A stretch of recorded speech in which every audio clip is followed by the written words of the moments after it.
Okay guys, let's now compare PVE Enmity and Crit Multiplier. Of course, both are necessary. That's for sure because we have a cap for both stats, right? But for starters, which one should you choose? Okay, should you choose Crit Multiplier over PVE Enmity or PVE Enmity over Crit Multiplier? Okay, because currently on our Draconia, so we have Crit Multiplier bonus 15%, but for PVE Enmity we only have 3%, so that's a huge difference, right? It's a huge difference. Okay, so now we will be comparing the two on which one should you choose. Okay, for starters, again, just for starters, not for the end game wherein you have capped everything. Okay, so, for my test, I'll be turning off my Pogli. As you can see, they are currently sleeping, but I do have my support formation and formation skill just for additional stats. Okay, it should apply for both PVE Enmity and Crit Multiplier. Next, we also have the workshop. So, my weapon modification, I'm just using Frozen currently. Frost Moon rather. Frost Moon without any polish. Okay. And then for my skills, I've been using my skill wheel without any skill wheels in here. And also Magicites, it's all empty. Okay, so basically it's all fresh. We will just compare our Draconia stats, Multiplier versus Enmity. Okay, so I do have plan 1 and plan 2. For my plan 1, I do have 8 pieces of Draconia with Crit Multiplier on it. So all level 12. And then I also have these 3 just for crit rate, guys, just to help me land a critical hit very fast, because without this it will take us a lot of time just to land a critical hit. Okay, same with plan 2. Okay, so for plan 2 I also have 8 with PVE Enmity plus 3%, so 8 pieces.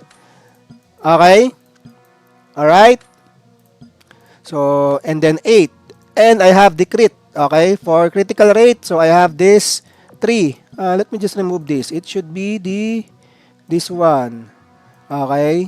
Oops, not that one. Where is it? This one. Alright, level 12. Okay. So we have the crit rate activated.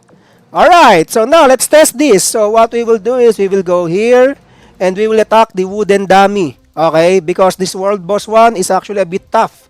It will just make it easier if we attack the wooden dummy. Okay, so we will be doing a list. First, a non-critical. So we will be getting the highest damage for a non-critical attack and a critical attack. Okay? So first, we will start with Crit Multiplier. Okay? So I have this on me. Okay? On plan 1. So, let's use my second skill. 31, 130. Okay? So basically, this is what we will do. 86971. 86971, if I'm not mistaken. 32,390. 3491. Okay. Let's just attack and attack. 87, 680. 87. Okay. 87, 680. 88, 425. Okay. For critical. 3496. The highest is still 32,390. 31,404. 32,648. Okay, that's the highest now. 32,648. 31,610. 83,587. 33,88. 31,201. Let's do 10 more. 32,337.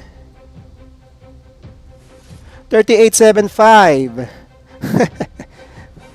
9111. Okay, 9111. That's the highest now. 31, what's that? But still, it's lower than 32. 32,780. That's the highest now. 32,780. 31,733. 32,258. 32,500. One more. 36,409. Okay, I think that's it, guys, for Crit Multiplier. So, our highest is 32,780, and for critical, 90,111. Okay, so now let's compare with PVE Enmity. Okay, PVE Enmity, I just need to degrade some of this on the crit multiplier because I don't have enough stone. I think we all experience the same thing. We all lack stone in here. So green and blue. I need green and blue. Okay, green and blue. So on plan 1, I'll be getting green and blue. So this one, I'll reset this. Green and then blue. Okay, so go to plan 2. Green and blue. Okay, let's just set it up. Okay, all level 12. So 12, 12, 12, 12, 12, 12. This one is Enmity, Enmity, Enmity, Enmity, Enmity, Enmity, Enmity, Enmity. Okay, and then we have the crits, right? Just to help us land a critical hit. Alright, let's start now with PVE Enmity. Okay. Oops, it's 39k, right? 4479. Wow. 4479. Okay. 62,048. 62,048. Let me just write them down. 39,733. 38,932. Okay. 38,490. 39,305. 37,878. 37,761. Okay. 37,205. 39,333. Something like that. 37,332. 61,482. Okay. The highest is still 62,000. 39,237. Okay. Oy, was not able to see that. My screen froze. 41,27. 39,071. 37,401. 42,552. Okay. 39,946. 39,023. Waiting for crit. Yeah, let's just wait for the crit. I think the highest is 40k for non-critical. Let's just wait for crit. 39,032. 39,737. 39,604. Ah, too long. Too long for the crit. So unlucky. 38. Okay. 39. Let's just wait for the next crit, guys. Sorry about that. 4245. 38. It's taking so much time.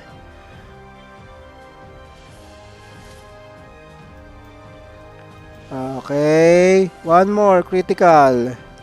Okay, last one. If there's no critical, that should be it. Uy, 62, 371. Okay.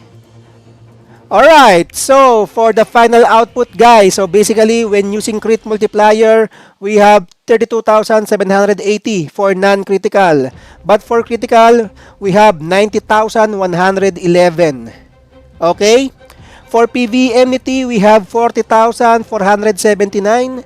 And for critical, we have 62,371. So for non-critical, definitely, it is higher on PVE Enmity. Okay? It has 8,000 more. Okay? 8,000 more. Around 8,000 for non-critical. Okay? But for critical, the crit multiplier has 28,000 more. Around 28,000. Okay? So basically, it is still, for me, it is still good to prioritize crit multiplier first. Of course, with crit rate on it. Right? So you can trigger a lot of critical and it will give you more damage. Okay? I'm not saying that PVE Enmity is bad. It is really good. But I think you can start adding PVE Enmity once you're reaching the cap of critical. Okay, once you're reaching the super critical, because that's a time wherein 1% of critical multiplier is not going to be 1%. Okay, there will be a conversion in, oh, can't see it, in here. Okay, for the exceeding amount between 0% 50%, every 2% critical multiplier bonus will be converted to 1% super critical damage multiplier.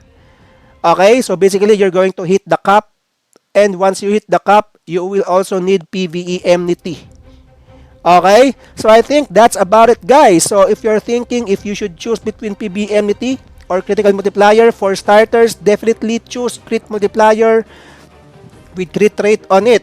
Okay, you should choose critical multiplier over PVE Enmity for starters. But once you're reaching the cap, definitely you can get both. Okay, like for me, I'm actually getting both on my UR Drakites because I've been reaching 500% plus. So what I'm doing is I'm just getting both actually. So critical multiplier with PVE Enmity. So like this one, okay? Because I'm also trying to conserve my rebirth talisman. So that's why currently, now that I'm on the 500% and above, I'm trying to conserve it and just get PVE Enmity or crit multiplier, whichever comes first. Even critical rate, of course. So we can trigger super critical rate in the future. Alright, I hope this helps, guys, for you to decide which one to choose. Again, both are necessary. It's just that for starters, it will be better to use critical multiplier. Alright, good luck and happy gaming!